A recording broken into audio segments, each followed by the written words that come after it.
रायबरेली के हुए राहुल। वायनाड से प्रियंका लड़ेंगी चुनाव। कांग्रेस के फैसले का क्या होगा असर? राहुल प्रियंका की जोड़ी में कितनी बदलेगी पार्लियामेंट पॉलिटिक्स? वायनाड से खाली सीट पे प्रियंका जी लड़ना चाहिए और इसीलिए हम पार्टी के ओर से और मेरे ओर से उनको धन्यवाद देता हूं।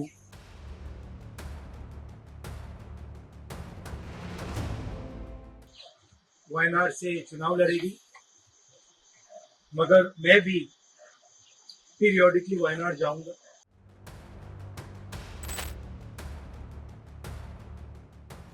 कांग्रेस के इस ऐलान के साथ ये लगभग तय हो गया है कि वाया वायनाड नेहरू गांधी परिवार का एक और सदस्य संसदीय राजनीति में कदम रखने जा रहा है।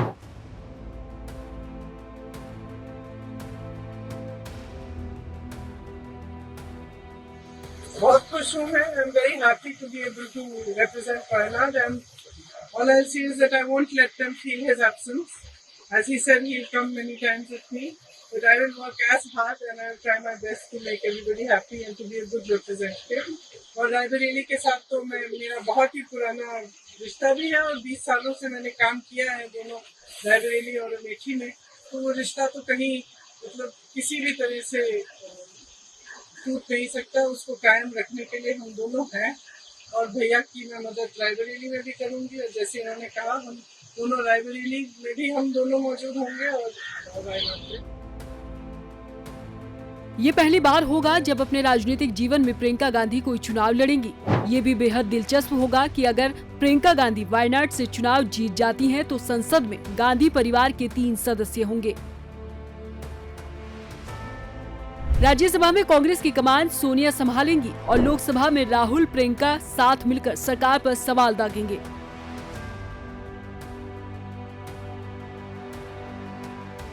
वायनाड से खाली सीट पे प्रियंका जी लड़ना चाहिए और इसीलिए हम पार्टी के ओर से और मेरे ओर से उनको धन्यवाद देता हूं कि हमारी बात को उन्होंने रखी है और माना है दोनों ने।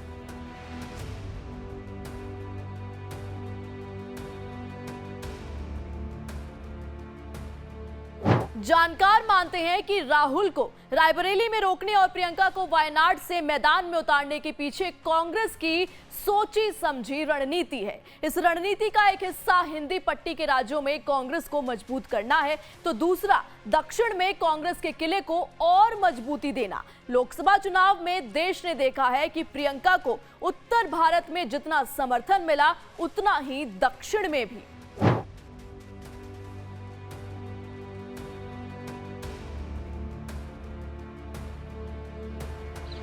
वायनाड से चुनाव लड़ेगी, मगर मैं भी पीरियोडिकली वायनाड जाऊंगा और जो वायदे हमने वायनाड को किए थे उनको हम पूरा करेंगे। रायबरेली का पुराना रिश्ता है,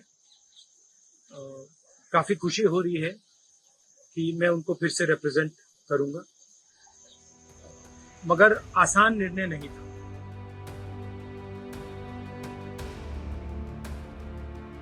अगर प्रियंका लोकसभा चुनाव जीतकर संसद पहुंचती है तो ऐसा करने वाली नेहरू गांधी परिवार की 10वीं सदस्य होंगी।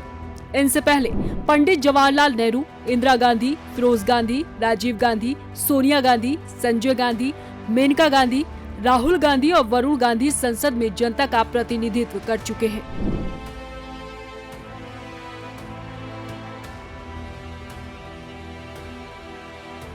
कंपनी है ये तो आज सिद्ध हो गया। माताजी राज्यसभा में होंगी, बेटा जी लोकसभा की 1 सीट से होंगे और प्रियंका जी को लोकसभा की 2री सीट से, मतलब तीनों सदस्य सदन में होंगे।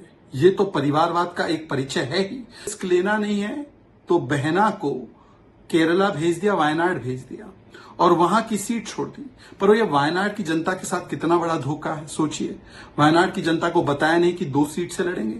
वहां पर लेफ्ट के ही लोग कहते रहे, एनी राजा कहती रही कि ये तो पलायन कर जाएंगे चुनाव के बाद, और पलायन कर गए। तो ये लेफ्ट के और केरला की जनता के साथ कितना बड़ा धोखा कर दिया है, ये इसका भी एक परिचायक है। बीजेपी चाहे जो कहे, लेकिन गांधी परिवार का दक्षिण भारत से चुनाव लड़ने का लंबा इतिहास रहा है। पूर्व प्रधानमंत्री इंदिरा गांधी ने इसकी शुरुआत करते हुए 1978 में चिकमंगलूर से चुनाव जीता था। इसके बाद 1980 में मेडक से इंदिरा गांधी सांसद बनी थी। इंदिरा गांधी के बाद सोनिया गांधी 1999 में कर्नाटक के बेल्लारी से सांसद बनी। हालांकि बाद में उन्होंने ये सीट छोड़ दी थी। राहुल गांधी 2019 और 2024 में केरल की वायनाड सीट से सांसद बने और अब प्रियंका गांधी वायनाड से चुनावी सियासत में एंट्री कर रही हैं।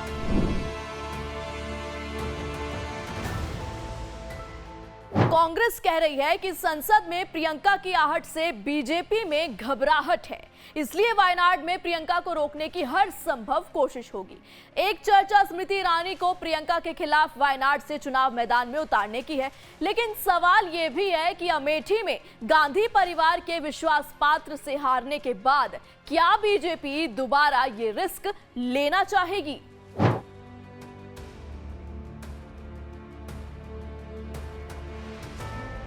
2024 के लोकसभा चुनाव में वायनाड सीट से राहुल गांधी ने 59.69% वोटों से जीत हासिल की।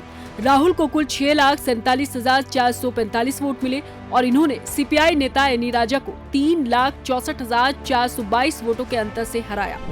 कहा जा रहा है कि प्रियंका के वायनाड से उतरने के बाद लेफ्ट भी अब शायद ही विरोध करे। राहुल गांधी के सामने भी उस वक्त भी मैंने ये प्रश्न रखा था। विथ ऑल रेस्पेक्ट, प्रियंका के सामने भी मैं ये प्रश्न रखना चाहती हूँ। कांग्रेस का लीडर है आप, आपकी पार्टी और आपके लिए देश की और जनता की सबसे बड़ा दुश्मन आज कौन है? क्या वो कम्युनल फासिस्ट फोर्सेस है या वामपंथी दल है? ये एक पॉलिटिकल प्रश्न प्रियंका के जी के सामने और कांग्रेस पार्टी के सामने फिर से मैं रखना चाहती हूँ। वैसे इतिहास के पन्नों को पलट कर देखें तो ये तय है कि बीजेपी इतनी आसानी से प्रियंका को संसद में एंट्री नहीं देने वाली।